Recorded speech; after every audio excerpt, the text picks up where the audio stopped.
Hello everyone, PKB REET 100 test series में आज हम त्रिपुरा टेट 2016 के सीडीपी के लेवल 2 के क्वेश्चन डिस्कस करेंगे। ये हमारा मॉक टेस्ट नंबर 7 है और एक आज के विचार के साथ हम ये सीरीज शुरू करना चाहेंगे। लहरों से डर के कश्ती पार नहीं होती, कोशिश करने वालों की कभी हार नहीं होती। तो इसलिए कोशिश करते रहिए, आपको सफलता जरूर मिलेगी। तो पहला सवाल शुरू करते हैं। पहला क्वेश्चन है, डेवलपमेंट कंटिन्यूज अप टू, यानी जो हमारा विकास है वो कब तक चलता है। विकास जो है भाई वो मृत्यु तक चलता है। विकास की रेंज जो होती है ना, यानी कि वो कब से शुरू होकर कब तक चलता है, तो वो जन्म से लेकर मृत्यु तक चलता है। विकास के अंदर हमारी सारी चीजें आती हैं, जैसे कि हमारा सामाजिक विकास हो गया, हमारा मानसिक विकास हो गया, हमारा शारीरिक विकास हो गया।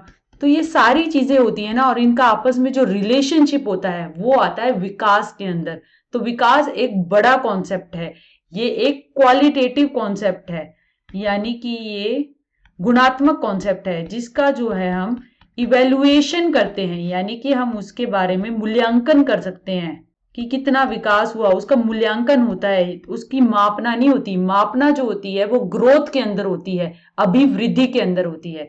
हमसे पूछा गया डेवलपमेंट कब तक होती है, तो मृत्यु तक डेवलपमेंट विकास चलता रहता है। अगला question, intensity of children's emotion, बच्चों के जो इमोशन होते हैं, संवेग होते हैं, उनकी इंटेंसिटी कैसे होती है। उनकी इंटेंसिटी बहुत ही हाई होती है और मोमेंट्री होती है। जैसे बच्चा नाराज हुआ किसी चीज पे तो वो फर्श पर लेट के रोने लगेगा, एकदम चिल्लाने लगेगा, मगर थोड़ी देर में आप उसे किसी और चीज के साथ उसे एंगेज कर देंगे तो वो भूल जाएगा उसको, यानी जो वो डिस्कस शो कर रहा था, यानी कि जो वो रोना पीटना कर रहा था वो संवेग रुक गया और वो कहीं और शिफ्ट हो गया। तो हाई तो उसने शो किया, यानी कि बहुत तेज तरीके से उसे पेश तो किया इमोशन को, संवेग को, मगर मोमेंट्री है, वो लंबे दौर तक नहीं चला। आपने कोई और चीज दे दी तो उसका इमोशन उसमें शिफ्ट हो गया, उसकी अटेंशन वहां पे चली गई। तो बच्चों के जो इमोशन होते हैं वो हाई होते हैं और मोमेंट्री, यानी कि लंबे दौर तक नहीं होते। लो तो नहीं होते। बच्चा तो किसी चीज पे नाराज होता है तो कितना हंगामा खड़ा कर देता है, आपको जैसे पता ही है। तो हाई तो होता है और लंबे समय तक बच्चा नाराज चलता रहता है, ऐसा थोड़ी होता है बच्चा थोड़ी देर में आप मनाते तो वो मान जाता है। तो मोमेंट्री होते हैं, इसलिए इसका आंसर सी। अगला सवाल, एडोलोसेंस शब्द कहां से आया है। एडोलोसेंस शब्द जो आया है वो लैटिन शब्द एडोलोसीर से आया है, जिसका मतलब है परिपक्वता की ओर, यानी जो इसके अंदर जो आता है वो एडोलसेंस जो कि किशोर अवस्था है, उसके अंदर जो है वो मेच्योरिटी की तरफ बंदा मूव कर रहा है, यानी कि वो अडल्टहुड की तरफ मूव कर रहा है। जो बाल्यावस्था से युवा अवस्था के जो बीच का पीरियड है ना, वो कहलाता है हमारा एडोलसेंस। और इसकी एज रेंज होती है, जो इसकी एज रेंज होती है वो होती है 12 से लेकर 18 साल तक, यानी कि जो बच्चा चाइल्डहुड के बाद 12 उम्र का होता है वो इसमें एंटर करता है, और 18 यानी कि वयस्क हो जाता है तो वो वयस्क होकर निकलता है। तो इस हमारी जो किशोर अवस्था है को वो दो भाग में बांटा गया है। एक होती है पूर्व किशोर अवस्था, जो कि एज ऑफ प्यूबर्टी है, जो कि 12 से 16 साल कही गई है, और एक है हमारी उत्तर किशोर अवस्था जो कि 17 से 19 साल कही गई है। अब किशोर अवस्था के बारे में कुछ पॉइंट जानने लायक है, वो है कि इसे बसंत ऋतु का सीजन भी कहा जाता है। मतलब ये बसंत ऋतु की तरह इसलिए कहा जाता है क्योंकि इस अवस्था के दौरान जो बंदा होता है, या फिर मतलब जो लड़का या लड़की ऑपोजिट सेक्स की तरफ अट्रैक्शन बहुत ही ज्यादा होता है, इसलिए इसे बसंत ऋतु भी कहा जाता है। इसके अंदर इमोशंस जो होते हैं, संवेग जो होते हैं, वो काफी अनस्टेबल होते हैं, क्योंकि बच्चा बहुत ही कंफ्यूजन में होता है, प्रॉब्लम में होता है, उसको समझ में नहीं आता क्या मैं बड़ा हूं, क्योंकि बड़े भी उसे कुछ देते हुए घबराते हैं कि क्या ये कर पाएगा, और वो खुद से कुछ करना चाहता है। तो बड़ी कंफ्यूजन है, क्या व्यवसाय चुने, कौन सा सब्जेक्ट चुने, किस फील्ड में जाए। तो ये सारा कंफ्यूजन का स्टेज होता है। हीरोइक वर्शिप होती है, यानी कि बच्चा जो होता है कुछ लोगों को एडमायर करता है, मॉडल्स को एडमायर करता है, हीरो हीरोइन को एडमायर करता है, और उन जैसा अपना हेयर कट कराना, उन जैसे वो बनना चाहता है, यानी कि उनको आइडियलाइज करके उनको मानता है, और उसी तरीके का वो मॉडलिंग उनके लिए वो मॉडल है जिसको वो अपने व्यवहार में लाना चाहता है। तो ये एडोलेसेंस किशोर अवस्था की कुछ कैरेक्टरिस्टिक्स है जो कि आप देख सकते हैं। WAIS वेशलर अडल्ट इंटेलिजेंस स्केल, भाई ये वेस्ट था। वेशलर ब्लूवी स्केल आया 1939, उस पे आधारित वेस बनाया गया जो कि वेशलर ने बनाया। ये आया था वेस 1 फॉर्म 1 1955 में। इसके अंदर जो थे 11 टेस्ट थे, 5 शाब्दिक थे, ठीक है, और 6 जो थे ना वो नॉन वर्बल थे, यानी पिक्चर वाले हो गए, ये सारे वाले थे। ये जो था ये इसलिए बनाया गया था अडल्ट की इंटेलिजेंस को नापने के लिए, ठीक है। तो इसमें अडल्ट की इंटेलिजेंस को नापा जाता था। 16 से 64 ईयर्स के जो अडल्ट थे उनकी इंटेलिजेंस को नापने के लिए ये वेशलर अडल्ट इंटेलिजेंस स्केल बनाया गया। ये एक पॉइंट स्केल था, यानी कि जो सही करता है तो उसके उस पे सही एक नंबर मिल गया, गलत पे गलत एक नंबर बन गया। तो ये वैस बनाया गया, जो कि बिलीव्यू एक मेंटल हेल्थ एक हॉस्पिटल था, उस वहां पे वेशलर काम करते थे 1939 में। फिर उस पे आधारित उन्होंने वेस की स्थापना की 1955 में जाके। उसका फॉर्म 1 था, उसके अंदर 11 मटेरियल था, 5 शाब्दिक थे, 5 वर्बल टेस्ट थे और 6 नॉन वर्बल टेस्ट थे। आज की डेट में जो है वो वेस 5 चल रहा है, जो कि पियर्सन ने दिया है, और इसके अंदर जो है वो 7 वर्बल टेस्ट हैं, शाब्दिक हैं। शाब्दिक के अंदर आ गया कॉम्प्रीहेंड करना, अंकगणित से आधारित, और 7 जो है वो परफॉर्मेंस पे आधारित हैं, जैसे भूल भुलैया या नॉन वर्बल, जिसके अंदर हमारा शब्दों का यूज नहीं होता।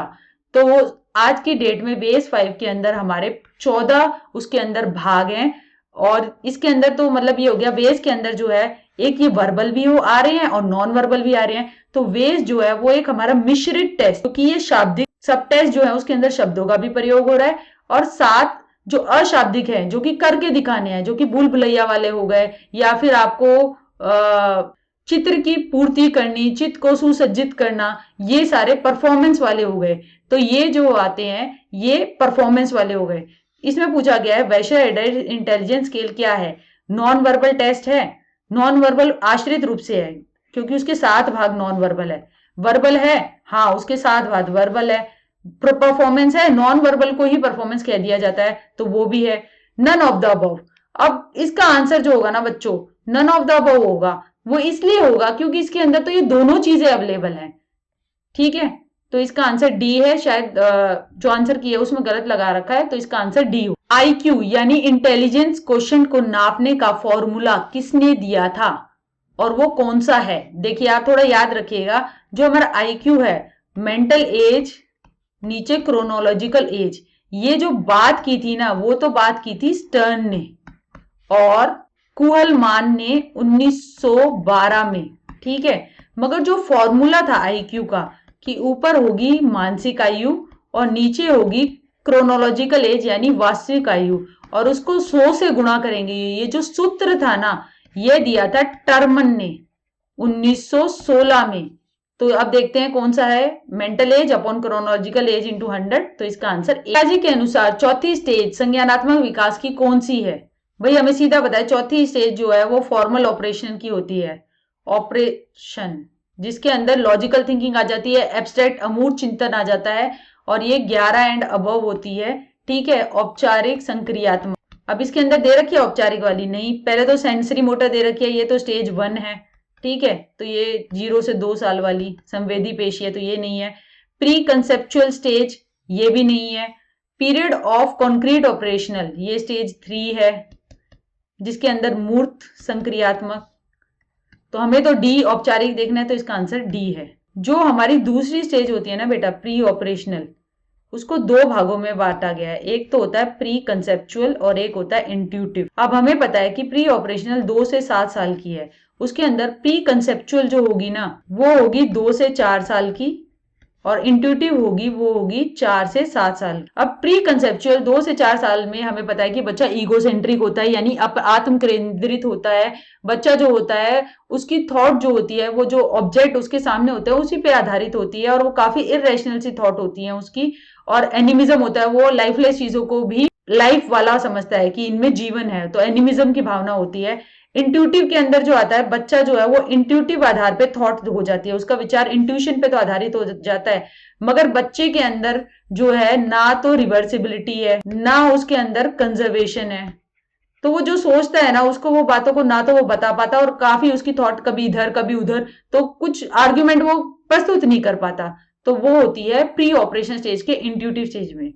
मगर इसमें क्वेश्चन में ये पूछा गया है कि हमारी 4th स्टेज कौन सी है कॉग्निटिव डेवलपमेंट की, वो है हमारी औपचारिक संक्रियात्मक, जो कि यहाँ दे ही नहीं रखा, इसलिए डी आंसर है। Children begin to acquire gender stereotypes, बच्चे जो है जेंडर से आधारित स्टीरियोटाइप्स। अब जेंडर से आधारित स्टीरियोटाइप्स ये है कि आप किसी चीज के बारे में धारणा स्थापित कर लो, और जेंडर है तो यानी कि मैस्कुलिनिटी, आदमी से आधारित जो चीजें उनसे, और फेमिनिटी यानी औरतों से आधारित चीजें हैं, उसके ऊपर आपने एक स्टीरियोटाइप थॉट, यानी कि जिस चीज का कोई पूर्ण परिमाण नहीं है, मगर आपने हाँ सुन सुनाकर और सुनते हुए आपने एक चीज बना ली है, वो कहलाता है स्टीरियोटाइप। जैसे कि स्टीरियोटाइप बना दिया कि आदमी जो है वही मस्कुलर काम कर सकते हैं, और औरतें जो हैं वो काफी केयरिंग होती हैं, मगर जरूरी नहीं है सारी औरतें केयरिंग हो। तो इस तरीके का जेंडर स्टीरियोटाइप जो बनाना होता है, यानी कि जो आपने स्टेटमेंट्स बना ली हैं, वो कब डेवलप होने लग जाती है? Children begin to acquire gender stereotypes in early childhood. Gender stereotype की डेफिनेशन को आप देखिए तो वो अर्ली चाइल्डहुड यानी कि स्टार्टिंग की बाल्यावस्था में ही एक्वायर होने लग जाती हैं, तो वो कहलाता है जेंडर स्टीरियोटाइप। इसमें से कौन सी स्ट्रेटेजी यूज नहीं होती रेसिप्रोकल टीचिंग के अंदर? रेसिप्रोकल टीचिंग के अंदर क्या यूज नहीं होता? क्वेश्चनिंग, समराइजिंग, इवेलुएटिंग और नन ऑफ द अबव। सबसे पहले हमें देखना पड़ेगा रेसिप्रोकल टीचिंग होता क्या है। रेसिप्रोकल टीचिंग एक तरीके के टेक्स्ट को लेकर यानी मटेरियल को लेकर टीचर और स्टूडेंट्स के बीच में डायलॉग होता है उस टेक्स्ट को समझने के लिए।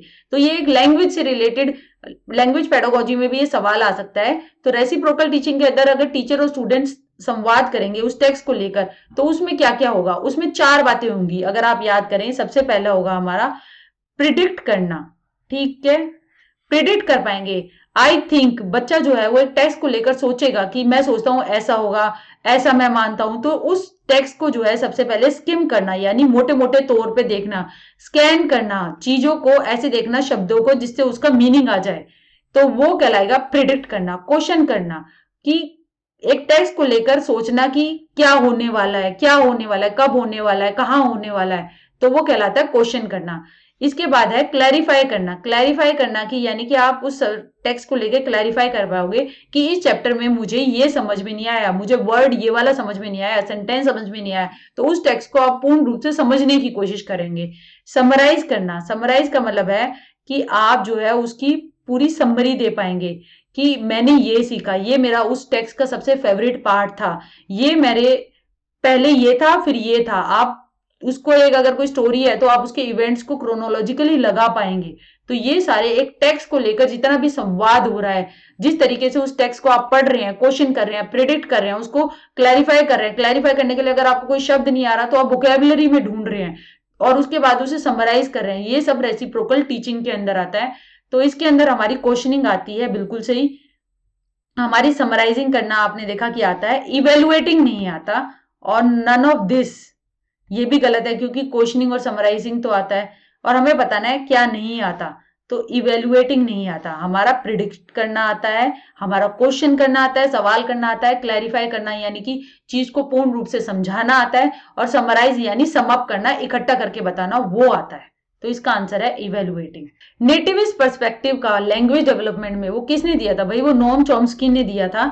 नोम चॉम्स्की ने कहा कि बच्चा जैसे उसकी शारीरिक डेवलपमेंट होती है तो वो एक अपने आप होती है ना, ऐसे ही बच्चा जो होता है वो एक एलईडी लेके पैदा होता है, लैंग्वेज एक्विजिशन डिवाइस होती है उसके अंदर होती है, और धीरे धीरे एज के साथ वो जो होता है अपनी भाषा को वो सीख लेता है जिस इन्वायरमेंट में होता है, ठीक है। और बच्चा जो है वो अपनी उस भाषा के रिलेटेड ग्रामर को अपने आप सीख लेता है बाय जो सुन सुनकर, इन्वायरमेंट से देखकर, ठीक है। और वो एक जनरेटिव ग्रामर, जो उसने 2 तरीके के स्ट्रक्चर्स की बात की, सरफेस स्ट्रक्चर जो कि ऊपरी सतह पर होते हैं किसी भी भाषा के, और डीप स्ट्रक्चर्स जैसे कि बिकॉज कब आना है और क्योंकि कब आना है, और 2 मिश्रित वाक्य कैसे बनाने हैं। तो बच्चा जो है वो एक उसके अंदर एलईडी फिट है, वो धीरे धीरे जैसे इंटरेक्शन होगी, आसपास की भाषा को सुनेगा, तो धीरे धीरे वो जो है वो भाषा अपने आप ही सीख लेगा। तो ये नेटिविस्ट पर्सपेक्टिव है। नेटिविस्ट का मतलब जो होता है इनेट यानी जन्मजात, ठीक है। ये लैंग्वेज डेवलपमेंट का पर्सपेक्टिव जो दिया था वो नोम चॉम्स्की ने दिया था। बेसिक प्रिंसिपल मॉडर्न एजुकेशन का जिससे हम पूर्ण से पाठ की तरफ जाते हैं, वही हमने गेस्टाल्टिज्म में पढ़ा है। पूर्ण को देखने की हमारी कोशिश होती है, अटेंशन, हमारे पास बहुत सारे स्टिमुलाई आ रहे हैं, मगर हम जो होते हैं परसेप्शन यानी कि उन चीजों को देखते हैं, उन चीजों पर ध्यान केंद्रित करते हैं जो कि हमें ठीक लगते हैं और हम मीनिंग बनाने की कोशिश करते हैं। अगर कोई इसको देख रहा है तो वो उसको एक सर्कल की तरह देखने पड़ेगा, चाहे बेशक ये छोटी छोटी लाइनें इस तरीके से हैं, मगर वो उसे पूर्ण रूप में देखने की कशिएगा। तो होल से फिर आप उसके सर्कल के पार्ट्स की तरफ जाएंगे। आप जो अपना विजुअल फील्ड है वो इस तरीके से देखेंगे होल की तरह और फिर पार्ट पे जाएंगे। तो ये गेस्टाल्टिज्म ने कहा था। और इस पे आधारित जो भाषा में देखा जाए, एक एग्जाम्पल है होल लैंग्वेज अप्रोच, यानी कि बच्चा जो है शब्दों को पहले समझता है, यानी बच्चा कबूतर, कबूतर जो है उसको समझ रहा है कि ये कबूतर है। क फिर वो जो है वो पार्ट्स को एनालाइज करेगा कि इसके अंदर क है, ब है, ये जो शेप लिखी हुई है, ये ऊ है, ये त है और ये र है। तो पहला बच्चा शब्द सीख रहा है, तो शब्द, क्योंकि शब्द मीनिंगफुल है। तो ये गेस्टाल्टवादी अप्रोच पे आधारित थी, होल लैंग्वेज अप्रोच की बात, यानी कि पूरे शब्द का ग्रहण करना जो कि एक मीनिंगफुल यूनिट है और उसके बाद उसकी सब उसकी छोटी यूनिट्स में जाना जो कि अपने आप में उसका पार्ट है। तो गेस्टाल्टिज्म पे आधारित है। बिहेवियरिज्म व्यवहारवाद इसकी बात नहीं करता, वो तो स्टिमुलस और रिस्पॉन्स की बात करता है। कनेक्शनिज्म भी व्यवहारवाद के अंदर ही आती टर्म है कि स्टिमुलस और रिस्पॉन्स के बीच में कनेक्शन बना। नन ऑफ दिस इसका आंसर नहीं। ट्राइसोमी 21 वो कब दिखाई देती है? भाई ट्राइसोमी 21 है ना, वो एक डाउन सिंड्रोम के अंदर होता है। जैसे कि पता है कि हमें कि हमारे किसी के भी शरीर में 46 क्रोमोसोम्स होते हैं, ठीक है, मगर जो डाउन सिंड्रोम होता है तो उसके अंदर जो हमारा 21 नंबर का जो क्रोमोसोम होता है ना, उसके अंदर 2 ना होके 3 पेयर हो जाते हैं। ठीक है, अब ये 3 हो गए जिसके कारण मेंटल रिटार्डेशन आ जाती है, इसे मंगोलिज्म भी कहा जाता है। जो हमारा 21 क्रोमोसोम का 3 हो जाना वो कहलाता है डाउन सिंड्रोम। ठीक है, इसका आंसर डाउन सिंड्रोम है। टर्नर सिंड्रोम ये फीमेल्स में पाया जाता है। इसके अंदर फीमेल्स के अंदर एक्स एक्स ना होकर, जैसे हमें पता है कि फीमेल्स के अंदर जो क्रोमोसोम की कन्फिग्रेशन होती है वो एक्स एस होती है, एक्स ओ आ जाता है, मतलब कि एक जो गुणसूत्र एक्स होता है ना वो नहीं होता, जिसके कारण जो फीमेल होती है उसके अंदर फीमेल कैरेक्टरिस्टिक्स कम हो जाते हैं, तो वो कहलाता है टर्नर सिंड्रोम। तो टर्नर सिंड्रोम इसका नहीं आंसर। क्लीन फिल्टर सिंड्रोम ये मेल्स के अंदर पाया जाता है। इसके अंदर मेल्स की हमें पता है कि एक्स वाई गुणसूत्र होते हैं, मगर जो क्लीन फिल्टर सिंड्रोम से ग्रस्त मेल होगा उसके अंदर एक्स एक्स वाई हो जाएगी, यानी कि एक एक्स्ट्रा एक्स आ गया। एक एक्स्ट्रा एक्स आने से फीमेल कैरेक्टरिस्टिक्स ज्यादा हो जाते हैं और इसके कारण मेंटल रिटार्डेशन भी होती है, यानी मानसिक रूप से रिटार्डेशन भी होती है। तो वो क्लीन फिल्टर सिंड्रोम है। मगर 21वें पर्टिकुलरली 21वें नंबर क्रोमोसोम की ट्राइसोमी हो जाना, 2 की जगह 3 प्रेजेंट होना, वो डाउन सिंड्रोम है, यानी मंगोलिज्म। डिसलेक्सिया बहुत ही इंपॉर्टेंट क्वेश्चन है, यानी पठन वैफल्य, पढ़ ना पाना, अक्षरों का नाचता हुआ दिखना, शब्दों को, ध्वनि को और जो लिखा हुआ है उसके बीच में एसोसिएशन ना बना पाना, वो एक तरीके की अधिगम अक्षमता है, क्योंकि उससे अधिगम नहीं हो पा रहा है। आप पढ़ना, बच्चा जो है वो पढ़ नहीं पा रहा है, तो इसलिए इसका आंसर सी है। मेंटल रिटार्डेशन मानसिक रूप से विकृतता, ये इसका आंसर नहीं है। ऑटिज्म से तो वो सामाजिक रूप से रिलेशन नहीं बना पाना, अपने में गुम रहना, वो नहीं है। इसमें अधिगम में दिक्कत आ रही है, तो ये अधिगम अक्षमता है, डिसलेक्सिया। इसका आंसर सी है। क्रिएटिविटी और इंटेलिजेंस जनरली ये आपस में क्या है? कोरिलेटेड है, यानी इनके बीच में सह संबंध है और वो देखा गया है कि एक पॉजिटिव सह संबंध है। यानी कि जो क्रिएटिव बंदा होगा ना, जिसके अंदर हमने देखा है कि जो डाइवर्जेंट थिंकिंग करेगा, यानी चीजों को बहुत सारे नए नए पक्ष लाएगा और अलग अलग करेगा, फिर वो बाद में किसी टाइम पे वो अगर एक कंक्लूजन में और एक नई चीज बनाएगा ना, तो वो एक तरीके से डाइवर्जेंट थिंकिंग भी करेगा, रुक भी जाएगा एक चीज में, तो एक तरीके से वो इंटेलिजेंस यानी बुद्धि का भी प्रयोग कर रहा है। तो इनका आपस में एक अच्छा पॉजिटिव सह संबंध है। अब ये तो पता नहीं कि कितना है, मगर हाँ ये आपस में रिलेटेड तो है, सह संबंध तो है और पॉजिटिव है। यानी कि क्रिएटिव बंदा होगा तो उसका इंटेलिजेंट होने का चांस ज्यादा होगा, अगर क्रिएटिव बंदा नहीं है तो उसका इंटेलिजेंस कम होने का चांस भी यही होगा कि क्रिएटिव नहीं तो इंटेलिजेंस भी कम। इनका एक आपस में positive correlation. Investment theory creativity की ये किसने प्रपोज की थी? ये की थी स्टर्नबर्ग और लुबार्ट ने। इन्होंने कहा था कि जैसे कि इन्वेस्टमेंट थियरी होती है ना, जैसे कि जो क्रिएटिव थिंकर्स होते हैं ना वो इन्वेस्टर्स की तरह होते हैं। जैसे इन्वेस्टर कोई भी होगा तो वो क्या करेगा? वो सस्ते में खरीदेगा, बाय लो और सेल हाई, और बेचेगा महंगे पे। उसने कोई भी स्टॉक खरीदे, उसने सस्ते में खरीदे और महंगे में पहुंचे, तो वो एक तरीके से उसने इन्वेस्टमेंट की। तो ऐसे क्रिएटिव थिंकर्स जो होते हैं ना, वो एक तरीके की आइडियाज जो होते हैं ना उनके, वो पहले तो उनकी लो वैल्यू है मगर वो बिकते फिर बाद में बहुत ज्यादा हाई लेवल पे है। जैसे कि फेसबुक का आइडिया मार्क जुगरबर्ग ने किया, ठीक है। स्टार्टिंग में तो उसको नहीं मनाया गया, लोग भी नहीं माने, लोगों को प्रिजुडिस था, लोगों को उसे रोका, और उसके बाद मगर जब उसका आइडिया था वो काफी ज्यादा बिका, और आज की डेट में फेसबुक कितना बड़ा हो गया है। तो यही है, एक इन्वेस्टमेंट थियरी है। क्रिएटिव थिंकर के अंदर आपको फिर इन्वेस्ट करना पड़ेगा, यानी कि उसकी क्षमताओं पे आपको भरोसा करना पड़ेगा, तभी आपका जो प्रोडक्शन है, यानी कि नया आइडिया है, जो कि नई तरीके की थिंकिंग है, उससे आप बहुत ज्यादा कमा सकते हो। तो एक तरीके की क्रिएटिव थिंकर पे इन्वेस्टमेंट हो रही है। तो ये आइडिया जो दिया था, ये स्टर्नबर्ग और लुबार्ट ने दिया था, ये 1995 में दिया था। ऑसवेल ने तो मीनिंगफुल रिसेप्शन लर्निंग की बात की है, ठीक है। कटेल और ड्रेवल हाल इसका आंसर नहीं है, नन ऑफ दिस भी इसका आंसर। आइडेंटिफिकेशन करना है हमें गिफ्टेड चिल्ड्रन का, तो हम क्या यूज नहीं करेंगे? भाई आईक्यू तो हम बिल्कुल यूज करेंगे, क्योंकि 140 से अबव जो होगा वो गिफ्टेड चिल्ड्रन होगा, तो आईक्यू तो बिल्कुल यूज करेंगे, तो ये इसका आंसर नहीं है। हम मेजर करेंगे उसका सोशल कोशेंट, यानी कि वो किस तरीके से सामाजिक रूप से वो जो है जुड़ पा रहा है, नए फ्रेंड्स बना रहा है। तो एक तरीके से उसकी सामाजिक इंटेलिजेंस, इमोशनल इंटेलिजेंस, जिसकी आज की डेट में काफी बात हो रही है, तो वो भी करेंगे, तो वो मेजर करेंगे। तो ये भी आंसर हो करेंगे, मगर हमें बताना है क्या नहीं करना, तो इसलिए ए आंसर नहीं है। पर्सनैलिटी को मेजर करना, भाई पर्सनैलिटी को ऐसे नाप नहीं सकते कि इसकी पर्सनैलिटी इतनी है, इसकी है। पर्सनैलिटी को असेस किया जा सकता है, ठीक है। तो इस तरीके से गिफ्टेड चिल्ड्रन की आप पर्सनैलिटी को असेस कर सकते हो, मगर इसलिए यूज नहीं किया जाता क्योंकि उसके अनकॉन्शियस में क्या है, क्या दबा हुआ है, क्या मटेरियल है, उससे क्या लेना देना है। उसकी जो गिफ्टेड है, यानी वो किसी चीज में कितना अच्छा है, वो कितनी तरीके से इंटेलिजेंटली बिहेव कर रहा है, तो वो ज्यादा देखा जाएगा। तो इसलिए इसका आंसर सी दे रखा है। चिल्ड्रन वे अडॉप्ट टीचर्स पॉजिटिव और नेगेटिव व्यूज, बच्चा जो है वो अडॉप्ट कर लेगा अपनी शिक्षिका के पॉजिटिव और नेगेटिव व्यूज को, और उन्हीं की तरफ चलने लग जाएगा। ये क्या कहलाता है? ये कहलाता है भाई एजुकेशनल सेल्फ फुलफिलिंग प्रोफिशिएंसी, क्योंकि जैसी टीचर वैसा स्टूडेंट बनता चला जाएगा। अगर वो टीचर हमेशा कहेगी नहीं नहीं कुछ नहीं हो सकता, पेपर तो पास ही नहीं हो सकता, तो इस तरीके के बच्चे अपनी भी अवधारणा बना लेगा, और ये एक शैक्षिक संदर्भ में हो रहा है, तो इसलिए इसे एजुकेशनल सेल्फ फुलफिलिंग प्रोफिशिएंसी कहा जाएगा। आइसोलेशन प्रोफेंसी इसलिए नहीं कहा जाएगा क्योंकि आइसोलेशन में अकेले में तो वो कुछ नहीं बना रहा ना, विचारधारा इस तरीके की, तो बी इसका आंसर नहीं है।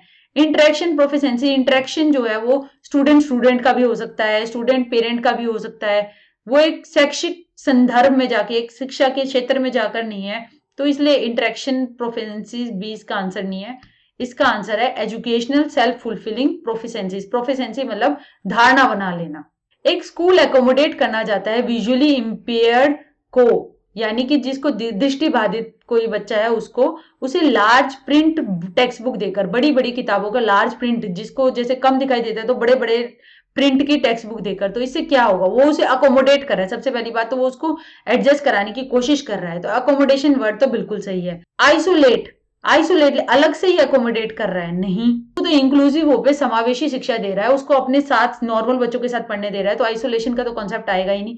प्रेजेंटेशन अकोमोडेशन, हाँ प्रेजेंटेशन है, एक मटेरियल का प्रेजेंट हुआ है, एक मटेरियल को ऐड किया गया है, एक मटेरियल को यूज किया गया है, तो इसलिए प्रेजेंटेशन अकोमोडेशन इसका आंसर है। इंक्लूजन अकोमोडेशन, ये एक जनरल स्टेटमेंट आ गई है, इंक्लूजन तो हो ही रहा है मगर हमें स्पेसिफिकली दे रखा है कि मटेरियल देके आप इंक्लूड करा रहे हो, तो इसलिए इसका आंसर, और ये एक जनरल आंसर हो सकता है मगर ये और भी ज्यादा स्पेसिफिक आंसर है, तो हमें स्पेसिफिक ऐसे जब दे रखा हो ना, तो हमें स्पेसिफिक आंसर की तरफ टिक लगाना चाहिए, इसलिए इसका आंसर प्रस्तुतिकरण अकोमोडेशन। स्टूडेंट जिनकी पुअर फाइन मोटर स्किल्स है, यानी कि जिनको लिखने में वो अच्छी तरह नहीं लिख पा रहे, पेन को पकड़ना, उनके लिए क्या यूज नहीं करना चाहिए? ब्लॉक लेटर तो यूज करने चाहिए, यानी कि बड़े बड़े लेटरों में लिखना, उन्हें पहले कैपिटल में लिखवाना, ये तो यूज करना चाहिए। टाइप लेटर, लेटरों को टाइप्ड किया हुआ दिखाना, उस पर उंगली फिरवाना, ये सब तो एक्टिविटी करनी चाहिए, तो बी भी इसका आंसर नहीं है। हाँ, कर्सिव हैंडराइटिंग एक अगला स्टेप है, जब नॉर्मल लिखना आ जाएगा ब्लॉक लेटर में, स्मॉल लेटर में, उसके बाद आप कर्सिव राइटिंग करवा सकते हो, मगर किसी की पहले ही पुअर फाइन मोटर स्किल है, वो पहले नॉर्मली नहीं लिखवा रहा, तो आप कर्सिव कैसे करवाओगे? तो इसलिए इसका आंसर सी है। एक स्टूडेंट है जिसका आईक्यू 98 है, वो एक इंटेलेक्चुअली पुअर स्टूडेंट है, यानी कि वो मानसिक रूप से उसकी बुद्धि कम है। ये स्टेटमेंट क्या है? ये स्टेटमेंट बिल्कुल ही गलत है, क्योंकि 90 से 109 जो है वो तो एवरेज स्टूडेंट की बुद्धि लब्धि होती है, वो तो औसतन है। तो उसके साथ जो है आप उसे इंटेलेक्चुअली पुअर क्यों कह सकते हो? इंटेलेक्चुअली पुअर जो होते हैं वो तो मेंटली रिटार्डेड होते हैं, जिनकी 90 से कम होती है आईक्यू। ठीक है, तो ये स्टेटमेंट रॉन्ग है, इसका आंसर ये है। इनमें से कौन सा मेथड यूज किया गया है स्टडी करने के लिए हेरिडिटी का इन्फ्लुएंस, यानी कि वंशाक्रमण का इन्फ्लुएंस जो है वो लर्निंग पे क्या है, यानी अधिगम पे क्या है? तो उसके लिए इनमें से कौन सा मेथड यूज नहीं किया गया है देखने के लिए कि वंशाक्रमण का क्या इफेक्ट होता है लर्निंग के ऊपर? तो ट्विन स्टडीज तो की गई थी, हमने इंडिविजुअल डिफरेंसेस में देखा कि गाल्टन ने कैसे जो जुड़वा बच्चे थे उनको देखा था कि वो वंशाक्रमण से क्या लेकर आए हैं और कैसे कैसे वातावरण बदलने पे उनकी लर्निंग कैसे इन्फ्लुएंस हुई। तो ये ट्विन स्टडीज तो होती है। स्टडी ऑफ एडॉप्टीज, यानी कि किसी को अडॉप्ट कर लिया गया, दो बच्चे थे, एक को अलग इन्वायरमेंट दिया, एक को अलग इन्वायरमेंट दिया, तो लर्निंग पे क्या इन्फ्लुएंस हुआ? हेरिडिटी रूप से वो सेम है, तो उसके एडॉप्टीज की भी लर्निंग का इफेक्ट हम स्टडी करते हैं। क्योंकि कई बार ये होता है कि वंशाक्रमण से बच्चे, माँ बाप बहुत अच्छे इंटेलिजेंट माँ बाप थे, मगर ऐसा हुआ कि उनके साथ कुछ मिस हैपनिंग हुई और उनको फोस्टर होम में डाल दिया गया, यानी फोस्टर पेरेंट्स, यानी कि जो जिन्होंने उसे अपनाया। तो वंशाक्रमण से तो वो बहुत इंटेलिजेंट के बच्चों के माँ बाप, वो बच्चे थे, वो एक इंटेलिजेंट पेरेंट्स के बच्चे थे, मगर जो अडॉप्ट किया उन्होंने, उन्हें कैसे लोगों ने किया, कैसा उसे वातावरण किया, ऐसी स्टडीज काफी की गई उनके अधिगम को जांचने के लिए। तो ये तो हमारी करी जाती है। फ्री एसोसिएशन जो होती है ना, वो साइको एनालिसिस में यूज की जाती है। इसके अंदर जो है काउच पे लेटा के आप जो है वो पूछते हो, एक सोफे पे बिठा के, कि आपके मन में जो कुछ भी आ रहा है वो बताओ। तो इस तरीके से तो अनकॉन्शियस रिवील हो जाता है। इससे लर्निंग की कोई भी अवधारणा इससे रिलेटेड नहीं है। तो इसका answer C. Operant conditioning theory learning की वो किसने दी थी? बिल्कुल सीधा डायरेक्ट क्वेश्चन है। ये दी थी स्किनर ने, जिसने एसओआर की बात की थी, स्टिमुलस, ऑर्गेनिज्म और रिस्पॉन्स। पेवलोव ने तो एसआर की बात की थी, इसने क्लासिकल कंडीशनिंग दी थी। थॉर्नडाइक ने लॉज दिए थे, वो भी नहीं है। स्किनर इसका आंसर है, उसने शेपिंग, चेनिंग, ये सारे कॉन्सेप्ट की बात की। सोशल लर्निंग थ्योरी इंटीग्रेट किसे करती है? अब सोशल लर्निंग थ्योरी थी जो थी वो बेंड्यूरा ने दी थी। वो किस इंटीग्रेट करती है? व्यवहार को और कॉग्निशन को, क्योंकि इसके अंदर बहुत सारे मॉडल होते हैं जिसको बच्चा जो है वो सबसे पहले अटेंशन देता है। जैसे कोई लड़की देख रही है कि माँ रोटी बना रही है, तो उसने उस व्यवहार को अटेंशन दी। उसके बाद जो है उसने उसको रिमेंबर किया, यानी उसने इमेज बनाई दिमाग के अंदर। यहाँ पे उसने संज्ञान का यूज हो रहा है कि कैसे कैसे क्या क्या स्टेप थे, क्या किया, तो मेंटल इमेजिंग बनाई, यानी सोचा। ठीक है, उसके बाद जो है उसने उसको किया, और यानी कि रिप्रोड्यूस किया, उसका एक्ट को करके दिखाया। और अगर उसको इसी काम पे रीइंफोर्समेंट मिलेगी, जो कि एक बिहेवियरिज्म का कंसेप्ट है, यानी कि उसको सराहना मिलेगी, प्रोत्साहन मिलेगा, तो वो इसी काम को बार बार करेगी। अगर इसी बात पे उसे डांट दिया जाएगा कि नहीं छोटे बच्चे रोटी नहीं बनाते, नहीं ये नहीं करना, तो रीइंफोर्समेंट नहीं मिली, तो ये जो वो काम कर रही थी उस काम को, ये जैसे रोटी बनाना, तो उसको छोड़ देगी। तो रीइंफोर्समेंट जो कि बिहेवियरिज्म का कंसेप्ट है वो भी यहाँ पे आ गया। रिमेंबरिंग, मेंटल इमेजिंग करना, जो कि एक कॉग्निशन, संज्ञान से रिलेटेड बात है, वो भी यहाँ आ गई। तो इसलिए इसका आंसर है सोशल लर्निंग थ्योरी इंटीग्रेट करती है बिहेवियरल को, व्यवहारवादी को और कॉग्निटिव, यानी कि संज्ञानवादी थ्योरीज को। तो इसलिए इसका आंसर बी है। इनमें से किसने ट्रेड थ्योरी नहीं दी है? अब हमारी, जैसे मैंने आपको बताया है कि पर्सनैलिटी की जो थियरीज है ना, वो दो तरीके की हैं। एक होती है टाइप थियरीज और एक होती है ट्रेड थियरीज। ट्रेड बहुत सारे होते हैं, जैसे ऑनेस्टी का ट्रेड, हंसमुख रहने का ट्रेड, ऐसे बहुत सारे ट्रेड्स हैं। और टाइप है यानी कि जनरल की ये इस तरीके का बंदा है, ऐसे टाइप्स में। अब क्रैशमर जो थे ना, ये तो एक तरीके के टाइप थियरीज थे। इन्होंने कहा था 3 तरीके की टाइप होती है। एक होगी पाइकनिक, यानी मोटे वाले, जो मोटे होते हैं तो वो इस तरीके के हंसमुख होते हैं, ऐसी ऐसी उसने बातें करी। उसके बाद है एथलेटिक टाइप, जो कि हमारे एथलेटिक हुए तो वो काफी एक्टिव हैं, ठीक है, और फिट है। इसके बाद उसने कहा कि लेप्टोसोमेटिक टाइप, जो कि थिन है, यानी पतले हैं, तो वो चिड़चिड़े से रहते हैं। तो इस तरीके के उसने उनके कैरेक्टरिस्टिक बताए थे। तो ये एक तरीके की टाइप थ्योरी है। तो इसका आंसर यही है। ट्रेड थ्योरी किसने नहीं दी थी? क्रैशमैन ने नहीं दी थी, क्योंकि उसने तो टाइप थ्योरी दी थी। अब आगे कटेल ने जो थे उसने 4 तरीके के, कटेल ने 16 पीएफ, 16 पर्सनैलिटी फैक्टर इन्वेंट्री बनाई थी, जिसके अंदर उसने 16 फैक्टर बताए थे जो कि हमारे सोर्स ट्रेड, उसने कहा था कि 16 तरीके के सोर्स ट्रेड्स होते हैं। उसने कहा ट्रेड जो होते हैं ना वो 4 तरीके के होते हैं, कॉमन, यूनिक, सरफेस और सोर्स। और उसने सबसे ज्यादा ये निकाला कि 16 तरीके के सोर्स ट्रेड्स होते हैं जिनसे आप बाकी सारे उनकी मेजरमेंट से जो है आप पर्सनैलिटी को बता सकते हो किसी बंदे की कैसी है। और उसी बेसिस उसने 16 पीएफ पर्सनैलिटी इन्वेंट्री बनाई थी। इन्वेंट्री में स्टेटमेंट्स हमेशा ऐसी होती हैं, आई की टर्म्स में होती है, आई लाइक टू डू, आई। और क्वेश्चन में डू सवाल होता है, तो ये याद रखना। तो कटेल ने जो दिया था वो तो ट्रेड की बातें की थी, ठीक है। ऑलपोर्ट ने जो दिया था, भाई ऑलपोर्ट ने 3 तरीके के ट्रेड्स कहे थे। एक होते हैं हमारे कार्डिनल जो कि मेन होते हैं, उसके बाद होते हैं सेंट्रल, ठीक है, और एक होते हैं सेकेंडरी ट्रेड्स। उसने 3 तरीके के ट्रेड्स की बात की थी, ठीक है। तो ऑलपोर्ट भी इसका आंसर नहीं है क्योंकि ये तो ट्रेटोलॉजिस्ट है। ये टाइपोलॉजिस्ट है क्रैशमर, तो क्रैशमर इसका आंसर है। मीनिंगफुल परसेप्शन मटेरियल की वो एक एसेंशियल कंपोनेंट है लर्निंग के लिए, अधिगम के लिए। जो मटेरियल आ रहा है उसको सही तरीके से उसकी समझ बना लेना, तो परसेप्ट करना, उसको परसीव करना, आप कैसे देख रहे हो उसको, ये इंपॉर्टेंट कॉन्सेप्ट था भाई गेस्टाल्टवादी का। जैसे मैंने आपको बताया प्रॉक्सिमिटी, यानी कि इन दोनों, ये जितनी भी शेप है इनके अंदर 25 नंबर है, मगर इसको आप एक डब्बे की तरह देख रहे हो, इसको आप कॉलम्स की तरह देख रहे हो और इसको आप रोज की तरह देख रहे हो, तो ये कहलाता है नियरनेस। कैसे आपने किया। सिमिलैरिटी में आप कैसे पिंक स्क्वायर्स को बना के एक स्क्वायर की फॉर्म में देख रहे हो, ना कि 2 अलग अलग लाइनों की तरह में। क्लोजर यानी कि आपने इसको एक पूर्ण रूप से देखा। कंटिन्यूटी, आपने ए और बी डॉट बने हुए हैं मगर आपने ऐसे देखा कि ए से बी तक एक पूरी लाइन बनी हुई है। आपने कॉमन रीजन की तरह इन पीछे लाल रंग भरे हुए हैं, तो आपने 3 डब्बों की तरह देखा। एक डब्बे में स्टार है, एक डब्बे में स्टार और सर्कल है, और एक में सर्कल है। आपने सिर्फ ऐसे नहीं देखा कि स्टार और सर्कल है। तो ये जो है मटेरियल को परसीव करना इस तरीके के लॉज में, ताकि आप जो है मीनिंगफुली उसे परसीव कर पाए, इस तरीके की बात गेस्टाल्ट वादियों ने की है। तो इसलिए इसका आंसर ए है। इनमें से कौन सा प्राइमरी इमोशन नहीं है। अब हम देखते हैं कि ब्रिज ने क्रोनोलॉजिकल डेवलपमेंट की थियरी दी थी इमोशन की, संवेगों की। उसने कहा था कि सबसे पहले जब बच्चा पैदा होता है ना, तो उसके अंदर एक्साइटमेंट होती है, यानी उत्तेजना, ठीक है। तो ये सबसे पहला इमोशन प्रेजेंट होता है। जब बच्चा 3 महीने का होता है ना, तो इस एक्साइटमेंट को डिस्ट्रेस में बदल जाती है, यानी नकारात्मक थोड़ा। फिर एक्साइटमेंट, उत्तेजना और डिलाइट यानी खुश होना। अब 6 महीने के बच्चे के अंदर फियर आ जाता है, यानी डर। डर जो है वो 6 महीने के बच्चे में आता है, आप ये देख सकते हैं, इंपॉर्टेंट है। तो फियर तो है वो एक प्राइमरी इमोशन है, और हमें बताना है कि जो प्राइमरी इमोशन नहीं है। तो फियर तो 6 महीने के अंदर आ गया, तो ये आंसर तो नहीं हो सकता। अब इसके बाद आ गया एंगर। एंगर भी है वो 6 महीने में आ जाता है, तो ये भी आंसर नहीं हो सकता। चलिए आगे चलते हैं।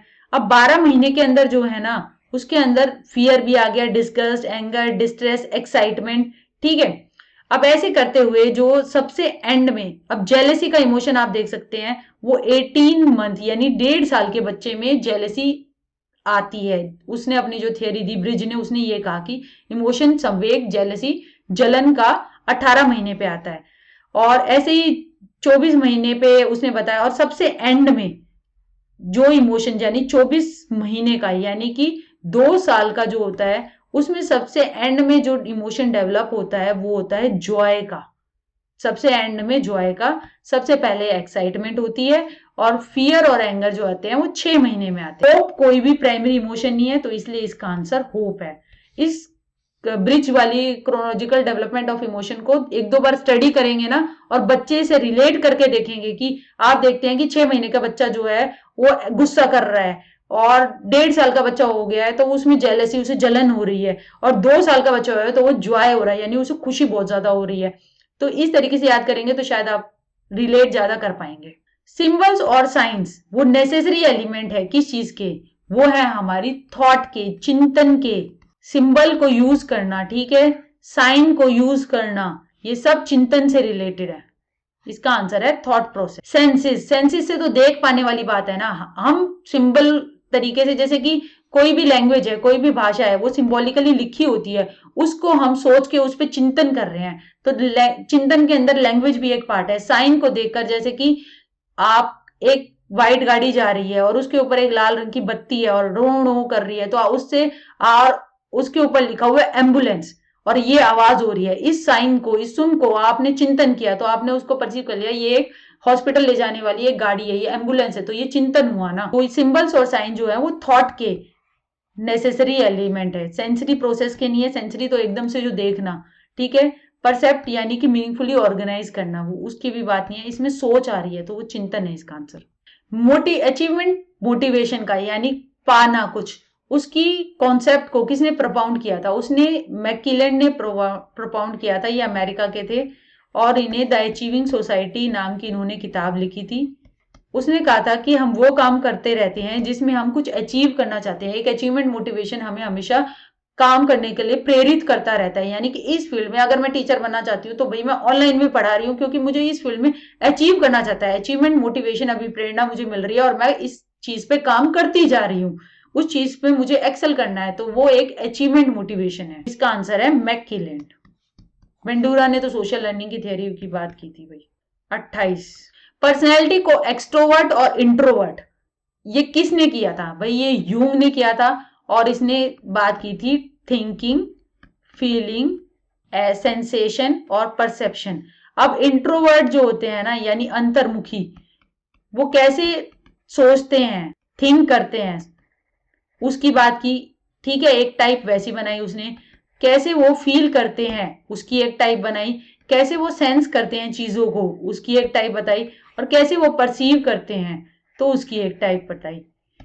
ऐसे ही उसने एक्सट्रोवर्जन यानी कि जो बहिर्मुखी होते हैं, जो बोलने में तेज होते हैं, जो कि सामाजिक संबंध ज्यादा बना के रखते हैं, जो कि जो मन में होता है उसको बोल देते हैं, और जैसे कि पॉलिटिशियन हुए कैसी उनकी सूझ होती है, और इंट्रोवर्ट जैसे कि आर्टिस्ट हुए और किस तरीके से उनका सोचना फील करना, इस तरीके से उसने 2 टाइप बनाई थी और ये बनाई थी यूंग ने, और इसको 4 भागों में डिवाइड किया था। और फिर ऐसे IT, information thinking, information feeling, information sensing, information perceiving, ऐसे ही extroversion thinking, extroversion feeling, extroversion sensation, extroversion perception, इन 4 फील्ड में वो किस किस तरीके के उनके व्यवहार होते हैं उसके बारे में उसने बताया। फ्राइड ने तो साइको एनालिसिस की बात की थी, एडलर ने भी ये वाली कोई बात नहीं की है, तो नन ऑफ दिस इसका आंसर नहीं है। टैट यानी थीमेटिक अपरसेप्शन टेस्ट, टैट जो था, जो कि मुर्रे और मॉर्गन ने दिया था, जिसके अंदर हमारे 30 कार्ड्स होते हैं, जो कि पिक्चर होती हैं अलग तरीके की, 10 कॉमन होते हैं, 10 मेल के होते हैं, 10 फीमेल के होते हैं। तो एक टाइम पे एक आदमी को, एक इंसान को 20 कार्ड दिए जाते हैं और उसके बाद उसे कहा जाता है कि क्या हो रहा है इसमें, क्या अपने, तो इस तरीके से वो एक प्रोजेक्टिव टेस्ट है, जो कि इंसान ना चाहते हुए जैसी वो कहानी बताता है तो वो अपना अनकॉन्शियस जो छिपा हुआ अचेतन मन है उसके बारे में वो सारी चीजें बता देता है। तो एक पर्सनैलिटी असेसमेंट का, व्यक्तित्व मापन का जो है, ये एक प्रोजेक्टिव टेस्ट है। ये व्यक्तित्व मापन का एक प्रोजेक्टिव टेस्ट है क्योंकि इसमें एक एज ए स्क्रीन, ये एक स्क्रीन की तरह काम करते हैं जिसके अंदर इंसान अपनी सारी जो छिपी हुई भावना है उनको प्रोजेक्ट कर देता है। परफॉर्मेंस टेस्ट जो होते हैं भाई वो बुद्धि के होते हैं, तो इसलिए टैट एक बुद्धि प्रशिक्षण नहीं है, तो ये नहीं है। पर्सनैलिटी इन्वेंटरी स्टेटमेंट्स होती हैं जिनके अंदर आप फिल करते हो बातों को, तो ये भी नहीं है। ये वर्बल होती हैं, ये शाब्दिक होती हैं। नन ऑफ दिस इसका आंसर नहीं है। Last question, amount of learning material revived by student, यानी कि जो आपने अधिगम सामग्री है उसको रिवाइव करना, उसको बता पाना immediately after one presentation of a material, यानी कि एक बारी सिखा दिया और उसके बाद उसे कहा कि भाई तुम्हें कितना याद है वो बताओ, तो वो क्या बताएगा?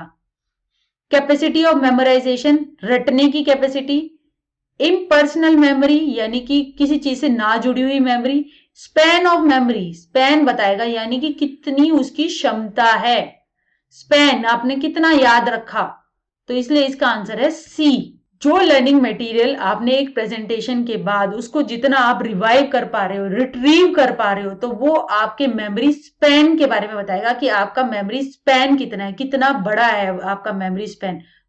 कैपेसिटी ऑफ मेमोराइजेशन रटने से आधारित नहीं है, यहाँ पे रटना नहीं है, मेमोराइजेशन तो रटना आ जाता है, वो आपका स्पैन बता रहा है यानी कितना आपको याद रहा। स्पैन के अंदर आपको रिटेंशन आ जाएगा, आपने कितना रिटेन किया, रिकॉल आ जाएगा, आप कितना उसको ला पा रहे हैं, उसको रिट्रीव कर पा रहे हैं, तो वो सब स्पैन ऑफ मेमोरी में आता है, तो इसलिए इसका आंसर सी है। इम्पर्सनल यानी कि खुद से ना जुड़ी हुई मेमोरी, ये कोई आंसर नहीं है, आपको तो रिट्रीव करना है, रिवाइव करना है, तो इसलिए इसका स्पैन ऑफ मेमोरी आंसर। तो थैंक्स फॉर वॉचिंग। ऐसे ही मोर वीडियोस हम लाते रहेंगे। आप टेलीग्राम चैनल भी हमारा ज्वाइन कर सकते हैं, उस पर हम हर दिन नए नए क्वेश्चन पेपर डालते रहे हैं। क्वेश्चन पेपर्स को सॉल्व कीजिए, जो क्वेश्चन नहीं समझ में आ रहा उसके लिए भी मुझे फीडबैक दीजिए, और पढ़ते रहिए और लगे रहिए, पढ़ते रहिए। Thank you very much. ये इसके आंसर की है।